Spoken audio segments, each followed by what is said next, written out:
They tried to silence him. They hung his words in the air, then tried to cut the air itself. They bound his hands, burned his skin, crushed his bones, but not a single scream could drown out what he had already whispered to the world. I am the truth, he had said. 3 words that shattered the silence of centuries. 3 words that shook the thrones of caliphs and the pillars of mosques. This is the story of Mansur Al-Hallaj, mystic who climbed too close to the sun of divine love and burned in front of an audience that called it blasphemy. He was not a rebel. He was not a priest. He was not a king or a prophet. He was something far more dangerous. A lover of God who refused to keep quiet about it. And in a world that fears pure love more than pure power, that made him a threat. Mansur was born in Persia in the 9th century, raised in the heat of Baghdad's intellectual golden age. It was a time of scholars, jurists, and fierce theology, but also of fear, control, and political Islam. As a child, Mansur memorized the Quran. As a youth, he wandered from teacher to teacher, seeking more than knowledge. He wanted experience. Not the shell of belief, but its essence. Not the prayer itself, but the one it reached. He studied under the great Sufi master Junaid of Baghdad. Junaid taught silence, discipline, annihilation of the ego. But Mansur, he wanted more. He wanted intoxication. To dissolve completely. He didn't just want to know God. He wanted to become lost in him. And when the ego dissolves, only one thing remains: the truth. So one day, in the ecstasy of divine union, Mansur uttered the words that would echo through history. Ana al-Haqq. In Arabic, this meant, I am the truth. But al-Haqq is one of the names of God. To the scholars and jurists of his time, this wasn't poetry, it was heresy. Blasphemy, punishable by death. But to the mystics, to those who walked the inner path, they understood. It wasn't ego, was ego obliterated. Hallaj wasn't claiming to be God, he was claiming to be nothing. And in that nothingness, he had become a mirror for the absolute. But that's not a message the world likes to hear. The Caliph feared him. The scholars debated him. The public, confused and stirred, began to whisper. Mansur walked the streets barefoot, preaching not with rules, but with love. He said paradise wasn't a place, but a state. He said the devil was not an enemy, but a metaphor for separation. He said the true Kaaba wasn't in Mecca, it was in the heart. They couldn't allow that. He was arrested, imprisoned, tortured, for years, but every time they tried to break him, he smiled. Every time they silenced his voice, his words traveled through ink and memory. Until the day they made him climb the scaffold. It was no ordinary execution. It was a message. A warning to anyone who dared to speak the language of love without permission. They flogged him, cut off his limbs, finally beheaded him in front of a crowd that didn't know whether to weep or cheer. And as his blood touched the earth, a strange thing happened. The crowd fell silent. Some say they heard him laugh. Some say they saw light pour from his chest. Some say a voice echoed from the gallows saying, "What is there in me that you could kill? Because that's the secret. You can kill the body, but you can't kill love. You can silence a man, but not his poetry." The flames that burned Hallaj only lit the path for others. His words lived on not in books, but in hearts, carried by dervishes and seekers and silent lovers of God who understood that madness is sometimes just another name for clarity. After Hallaj's death, his name became both a warning and a beacon. The rulers said, "This is what happens when a man oversteps." But the lovers whispered, "This is what happens when a soul arrives." Centuries passed, but his verses refused to die. They slipped through cracks in empires, danced in the voices of wandering mystics, and glowed on the lips of poets like Rumi and Adar. Not as rebellion, not as doctrine, but as longing. A longing too big for words, too dangerous for rules. In secret gatherings, Sufis would remember him not as a heretic, but as a martyr of love. A man who didn't just talk about surrender, he lived it. Who didn't just believe in the divine, he became it. In the flicker of oil lamps and the swirl of whirling robes, they would recite his poetry like prayer, and it was always the same message. Let go. Lose yourself. Burn, if you must, but burn for the truth.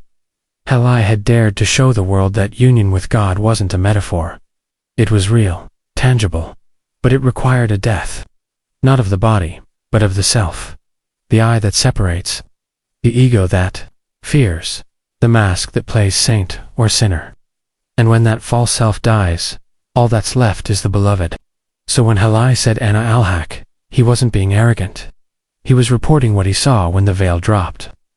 He was saying, there is no me. There is only him. But the world couldn't bear it. Because if what he said was true, then all the walls we've built, between sacred and profane, believer and heretic, heaven and earth fall apart. And when the walls fall, the ones who profit from the walls lose everything. So they tried to erase him. They banned his name, burned his books, forbade his teachings. But you can't ban a fragrance carried by the wind. You can't burn a truth etched in the soul. And so the legend of Al-Hallaj kept walking. Through deserts, through poetry, through generations of seekers who felt the same fire, but were too afraid to speak, until his silence became louder than any sermon. Until his story became a mirror. Because Al-Hallaj wasn't just one man. He was every lover who's ever dared to say, I belong to something bigger than fear. He was every soul who stood in front of power and said, you can take my body, but not my voice. And in every era, that voice returns, softly, unapologetically, reminding us that real love has a cost, that truth demands sacrifice, that to truly walk the path of God is to walk alone, naked, burned, misunderstood, but also free, radiant, alive in a way that no safety ever offers. Years later, in a small Sufi lodge, hidden behind the markets of Baghdad, a dervish sits alone, reading Al-Hallaj by candlelight. He has nothing, no title, no wealth, but his eyes burn with the same fire. He reads the lines that survived, the lines that empires tried to erase. Kill me, my faithful friends, for in my being killed is my life. He doesn't flinch, because he knows this isn't poetry. It's a roadmap, a coded prayer, a cry from one lover to another across the ages. And outside, the world still rushes beat raiders, shouting, soldiers marching, the call to prayer echoing through alleys. But in this moment, there is only silence. The kind of silence that isn't empty, but full. The kind that comes when the heart finally hears the truth. That there is no safe path to God. That you don't find him by obeying, only by dissolving. And Al-Hallaj knew it. He didn't want followers. He wanted flames. People willing to go past ideas, past fear, past themselves. That's why his story still echoes. Because deep down, we know. We know that the world teaches us to worship safety, to chase approval, to measure truth by how well it fits in a rulebook. But Al-Hallaj didn't fit. He wasn't safe. He was free. And in that freedom, he scared those who claimed to speak for God, but had never risked anything for him. Even now, centuries later, we still ask, was he mad? Was he misguided? Or was he simply too awake for his time? The answer doesn't come from books. It comes from silence. From the space between breaths. From the fire in your chest when you hear words like his and feel something move. Something ancient. Something unexplainable. That's when you know the story isn't over. Because poetry like his doesn't end. It waits. For the next soul, brave enough to feel it. To carry it. To live it. In the end, the state took his body, but not his voice. His words were too wild to chain, too alive to bury. They traveled through whispers, manuscripts, and memory. And every time someone broke, and begged, and reached out to the sky, not with rules, but with longing, his spirit answered. Not with theology, but with poetry. That is, Ali's true legacy. He turned pain into prophecy, love into revolution, and silence into sound. They burned his books. They silenced his tongue. But centuries later, his verses are still recited by candlelight in hidden rooms. His madness is still studied in sacred halls. His cry of Ana al-Haqq still sends shivers through the soul.